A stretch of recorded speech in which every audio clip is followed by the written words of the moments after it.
Bonjour à toutes et à tous, et bienvenue sur la chaîne pour un nouveau résumé haletant de Plus belle la vie, encore plus belle. Aujourd'hui, on plonge ensemble dans l'épisode 360. Diffusé ce lundi 23 juin 2025, un épisode tendu, bouleversant, et plein de révélations.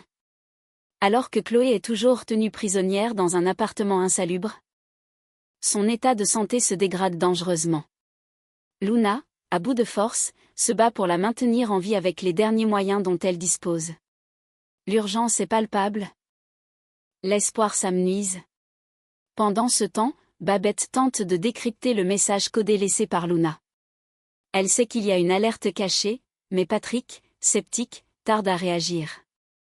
Dans les rues du Mistral, une autre tension monte. Le docteur Mouret, derrière ses allures lisses de professionnel bienveillant, cache peut-être un lien direct avec la disparition de Chloé. L'étau se resserre. Et puis, à côté de ces intrigues dramatiques, une lueur plus douce, Thomas, entre solitude et envie de renouveau amoureux, décide de se lancer sur une appli de rencontre. Avec l'aide de Barbara, Zoé, même Vadim. Une note plus légère mais touchante dans cette atmosphère pesante. Enfin, Ulysse, encore brisé par la trahison d'Apolline. Commence un lent processus de reconstruction, épaulé par un Hector transformé, qui tente de réparer les erreurs du passé. Restez bien avec nous jusqu'au bout. Car cet épisode tisse un réseau de tensions dramatiques et humaines, où chaque geste, chaque mot, peut changer le destin de nos personnages. La lumière blafarde de la pièce filtre à peine à travers les volets clos. L'air est lourd, chargé d'humidité et de fièvre. Allongée sur le matelas de fortune, Chloé tente de garder les yeux ouverts. Luna est à ses côtés, attentive, épuisée, mais toujours déterminée. Elle l'aide à avaler les derniers comprimés disponibles. La fièvre de Chloé semble légèrement retomber. Ses tremblements se calment, sa respiration devient moins haletante, mais la douleur, elle, ne faiblit pas. Chloé serre les dents, la main crispée sur la couverture. « J'ai encore mal. » murmure-t-elle, d'une voix cassée. Puis, les yeux perdus dans le vide, elle ajoute dans un souffle. « Personne ne va nous trouver, Luna. On va mourir ici. » Luna secoue la tête, farouche, refusant de céder à la peur. Elle lui prend la main. « Non, je te promets que non. » Babette va comprendre le message. Elle me connaît. Elle sait que je ne dis jamais isolée, comme ça. Mais au fond d'elle, Luna sent que le temps presse. Alors elle agit. Elle s'empare de la bassine, du désinfectant, et commence à retirer lentement le bandage de fortune sur la jambe de Chloé. La plaie est vilaine, gonflée, rouge, presque noire par endroits. Elle dégage une odeur inquiétante. Je dois nettoyer ? Chloé. Il faut absolument désinfecter. Il n'y a plus de médicaments. On doit tenir le coup. Chloé hoche faiblement la tête, les larmes aux yeux. Luna, malgré ses mains qui tremblent, nettoie la plaie avec précaution, retenant son propre le cœur. Chaque geste est une lutte contre l'impuissance. Elle ne peut plus compter que sur une chose. Que Babette déchiffre l'appel au secours caché dans son message. Sinon, tout sera perdu. Dans le cabinet médical, l'atmosphère est studieuse mais électrique. L'ARS vient tout juste de mandater officiellement l'équipe pour une mission délicate, mener l'enquête sanitaire sur les cas suspects de teigne détectés dans le quartier. Babette prend les choses très au sérieux. Mais une inquiétude plus personnelle ne la quitte pas. Alors qu'elle trie des fiches de signalement sur son bureau, Patrick entre. L'air neutre mais déjà sur la défensive. J'ai regardé les éléments qu'on a sur la disparition de Chloé et Luna. Y a rien de vraiment inquiétant pour le moment. Aucun mouvement bancaire suspect. Aucun signe de violence. Babette relève la tête, les yeux brillants d'énervement et d'angoisse. Rien d'inquiétant ? Tu plaisantes ? Luna ne disparaît pas comme ça. Et ce message qu'elle m'a laissé, tu l'as écouté ? Il est pas net. Y a un sous-texte. Elle essaie de me faire passer quelque chose. Patrick soupire, tente de garder son calme. Tu sais que j'ai besoin de preuves pour agir. Tu la connais, Luna, elle a parfois des réactions impulsives. Peut-être qu'elles ont juste pris l'air. Mais devant le regard dur et silencieux de Babette, il baisse un peu la garde. Il s'approche, pose une main sur son épaule. Écoute. Si ce soir, elle ne donne toujours aucun signe de vie. Je lance les recherches au commissariat. Officiellement. Tu as ma parole. Babette acquiesce lentement, la gorge serrée. Elle aurait préféré que Patrick agisse plus tôt. Mais au moins, elle n'est plus seule à porter ce poids. Le temps est compté, elle le sait. Et dans son regard, une résolution farouche commence à s'installer, elle trouvera Luna. Quoi qu'il en coûte. Thomas s'affaire derrière le comptoir du Mistral, un torchon à la main, l'air absent. Zoé le regarde du coin de l'œil depuis un moment. Ça va, boss? T'as une tête à avoir trop dormi, ou pas assez? Thomas esquisse un sourire fatigué. Ce week-end, j'étais au SPA. J'ai dormi comme un loir. Massage, hammam, tisane détox. Il marque une pause. Puis soupire.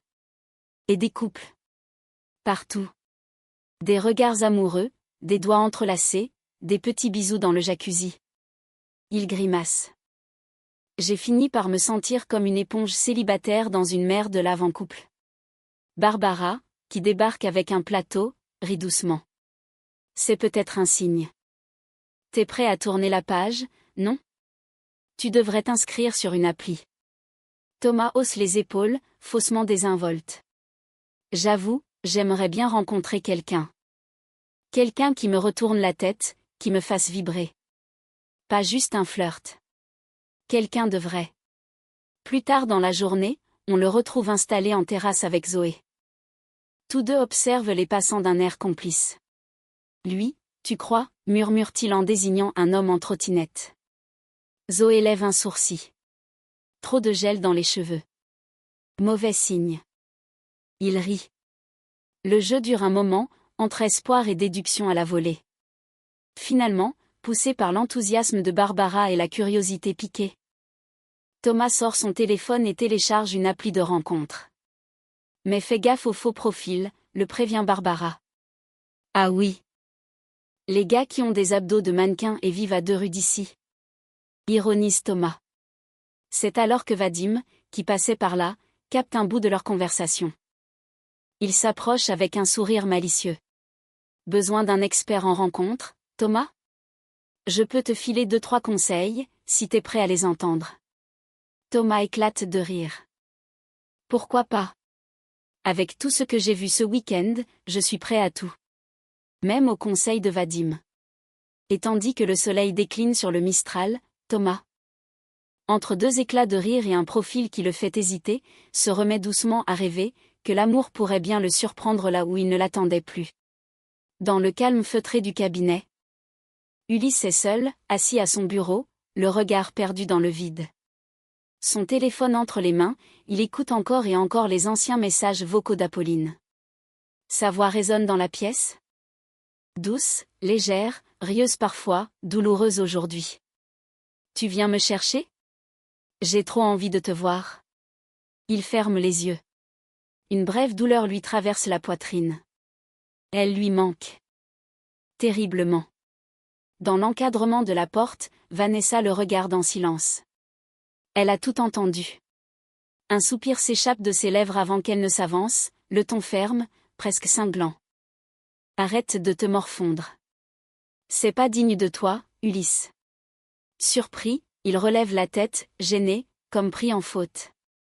J'essaie juste de comprendre. Comment j'ai pu autant me tromper? Vanessa secoue la tête avec agacement, puis dépose une pochette sur le bureau. Tu peux tourner la page. J'ai pris les devants. Voici quelques profils intéressants. Des candidates sérieuses? Compétentes. Pour remplacer Apolline. Ulysse jette un œil au dossier, puis le referme aussitôt. Pas maintenant. Je suis pas prêt. Vanessa soupire, mais ne pousse pas davantage. Elle se contente d'un regard appuyé, à la fois maternel et exigeant. À force de rester accrochée à une illusion, tu risques de laisser passer ce qui compte vraiment. Puis elle sort, le laissant seul face à lui-même. Ulysse fixe son téléphone. Il hésite. Puis, dans un geste lent, il éteint l'appareil. Peut-être est-il enfin temps d'arrêter d'écouter le passé, et de commencer à affronter le présent. Le cabinet dentaire est impeccablement rangé, baigné d'une lumière blanche trop parfaite pour être rassurante. Le docteur Lafrenière, dentiste affable au sourire éclatant, accueille Sorigny et Babette avec une politesse mécanique. « Que puis-je pour vous ?» demande-t-il, en croisant les doigts sur son bureau. Sorigny ne tourne pas autour du pot. On mène une enquête épidémiologique. Une de vos patientes, Chloé Barrault, aurait été contaminée par la teigne. Le sourire du dentiste reste figé, mais ses yeux se durcissent imperceptiblement. Babette intervient à son tour, plus directe. On aurait besoin de la liste des patients reçus dans les jours qui ont suivi son passage ici. Pour remonter la chaîne de contamination. Le docteur Lafrenière hoche lentement la tête. Toujours souriant. Bien sûr, je vais voir ce que je peux faire. Il se lève, va vers son ordinateur, puis se ravise soudain. J'ai besoin de vérifier quelques éléments dans mes archives. Donnez-moi 5 minutes. Il quitte la pièce, laissant Babette et Sorigny seuls. Derrière la porte close de son bureau secondaire, le ton change. Le dentiste compose un numéro, nerveusement. Il colle le téléphone à son oreille, jette un regard furtif derrière lui. Ils sont là. Ils posent des questions sur Chloé, et veulent la liste. Il marque une pause, écoute. Puis ajoute à voix basse, l'air tendu. Je fais quoi ? Quelque chose cloche. Derrière le sourire poli, derrière les lunettes bien posées et les murs aseptisés, un secret semble sur le point d'éclater. Et Babette, dans la salle d'attente, sent confusément qu'ils viennent de poser le pied sur un terrain beaucoup plus glissant qu'il ne l'imaginait. Le cabinet est calme en cette fin d'après-midi. Vanessa range quelques dossiers quand la porte s'ouvre doucement. Elle lève les yeux, et son visage se fige. Hector. Debout dans l'embrasure. Le regard fatigué, mais résolu. Un silence lourd s'installe. Elle ne bouge pas, lui non plus. « Je suis pas venu pour te déranger », dit-il enfin, d'une voix grave mais douce. « C'est Ophélie qui m'a dit qu'Ulysse allait mal. Je voulais juste prendre de ses nouvelles. » Vanessa referme lentement le dossier qu'elle tenait. Il tient debout. Il se reconstruit. Tout ce que tu n'as jamais su faire pour lui. Hector encaisse, mais ne bronche pas. Il fait un pas dans la pièce. Je sais que j'ai été un mauvais père. Et je t'ai fait du mal aussi. Beaucoup. Il marque une pause, le regard sincère, presque suppliant. Mais j'aimerais qu'on se pardonne, toi et moi. Qu'on arrête de traîner ce poids. En tout cas, moi, je te pardonne. Vanessa recule légèrement, les bras croisés, sur la défensive. Tu me pardonnes ? Répète-t-elle, comme une gifle. C'est bien, Hector. T'as fait du chemin. Mais lui insiste. La voix un peu brisée. La vie est courte, tu sais. Un jour, on va se retrouver mort, fâché. Et franchement, c'est un peu triste. Les mots flottent entre eux, suspendus. Vanessa baisse les yeux, ses épaules se contractent. Une larme silencieuse roule le long de sa joue, qu'elle efface d'un geste sec. Puis, d'une voix ferme, tranchante malgré l'émotion. Si tu cherches la rédemption, tu t'es trompé d'adresse. Hector reste figé, les yeux pleins d'un regret muet. Il comprend qu'il n'aura pas droit au pardon aujourd'hui. Peut-être jamais. Et pourtant, dans ce silence lourd, quelque chose vient de se déposer. Une fissure. Une ouverture infime. Mais réelle. Dans la petite salle d'examen improvisée au cabinet, la femme du gardien s'assied sur le bord du brancard, visiblement nerveuse. Sorigny, calme et professionnel, enfile ses gants et commence à observer les lésions sur ses bras et derrière son oreille. Ce sont bien des plaques caractéristiques de la teigne, confirme-t-il, après un rapide examen. Je vais vous prescrire une crème antifongique. À appliquer matin et soir pendant 2 semaines. La femme acquiesce en silence, visiblement soulagée que ce ne soit que ça. Son mari, resté près de la porte, prend la parole d'un ton plus détendu. Moi, ça va déjà mieux depuis que j'ai commencé le traitement. Mais alors que Sorigny note la prescription, Babette, présente dans la pièce, profite de l'instant pour aborder le vrai sujet qui la ronge. Dites-moi, vous avez bien croisé une certaine Chloé Valère, non? Vous saviez qu'elle était logée dans un des appartements en bas? À l'évocation du nom, la femme sursaute à peine, mais son regard se trouble. Elle détourne les yeux, tente un sourire maladroit. Oui, oui, peut-être. Mais vous savez, j'ai pas trop la tête à ça, là. Je me sens pas très bien. Je préférerais rentrer me reposer. Babette la fixe, suspicieuse. Le ton précipité, l'évitement dans le regard, tout sonne faux. Vous êtes sûr que vous ne cachez rien? Chloé a disparu. Et Luna aussi. La femme baisse les yeux, se lève trop vite. Je suis désolée, je dois y aller. Et sans un mot de plus? Elle quitte la pièce, presque en fuite. Babette échange un regard tendu avec Sorigny. Elle sait quelque chose. J'en suis sûre. Un silence. Puis la certitude se fait dans son regard. Il faut creuser. Et vite. Assis sur un banc du parc, Ulysse garde les yeux rivés sur le sol. Son visage est fermé, les traits tirés. Comme s'il portait une fatigue qui ne venait pas seulement du manque de sommeil. À côté de lui, Hector l'observe en silence, respectueux de ce moment suspendu. Puis, doucement, Ulysse finit par briser le silence. J'arrive pas à digérer ce qu'elle m'a fait. J'y repense tout le temps. J'avais confiance en elle. Et elle? Il s'interrompt. Avale difficilement sa colère et son amertume. Elle m'a menti, manipulé. Et moi, j'ai rien vu. Hector hoche la tête lentement. Il ne minimise rien, ne cherche pas à relativiser. Sa voix, douce et posée, tranche avec la violence de la blessure. C'est normal que tu sois malheureux, Ulysse. Tu t'es investi. Tu l'as aimé. Ce que tu ressens, c'est légitime. Ulysse tourne la tête vers lui, surpris par tant de douceur. Il s'attendait presque à une leçon, un conseil dur ou distant. Mais Hector reste simplement, là. Présent.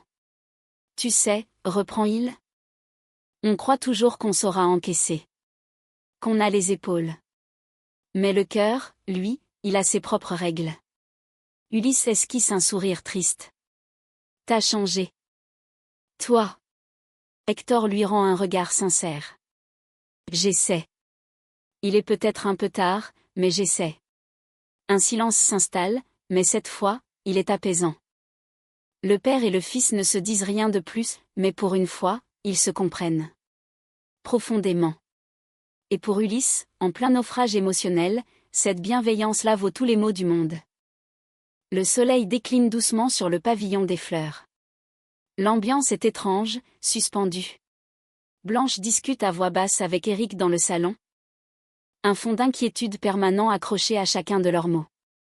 Soudain, on frappe à la porte. Blanche va ouvrir. C'est Patrick, l'air grave mais déterminé. Je viens prendre un peu la température, dit-il sans détour, en entrant. Voir si vous avez du nouveau concernant Chloé et Luna. Blanche secoue la tête, l'air épuisé. Rien. Luna n'est jamais rentrée. Et Chloé non plus. Éric, bras croisés, intervient aussitôt, plus direct. Tu attends quoi, Patrick? Un corps? T'as écouté le message de Luna? C'est pas elle. Ce ton, cette manière de parler. Patrick s'assoit lentement, visiblement prêt à entendre ce qu'il s'était jusque-là refusé à admettre. Il hoche la tête, pensif. Je suis d'accord. Il y a quelque chose qui cloche. Il marque une pause, puis ajoute. Je vais faire localiser leur téléphone. Discrètement.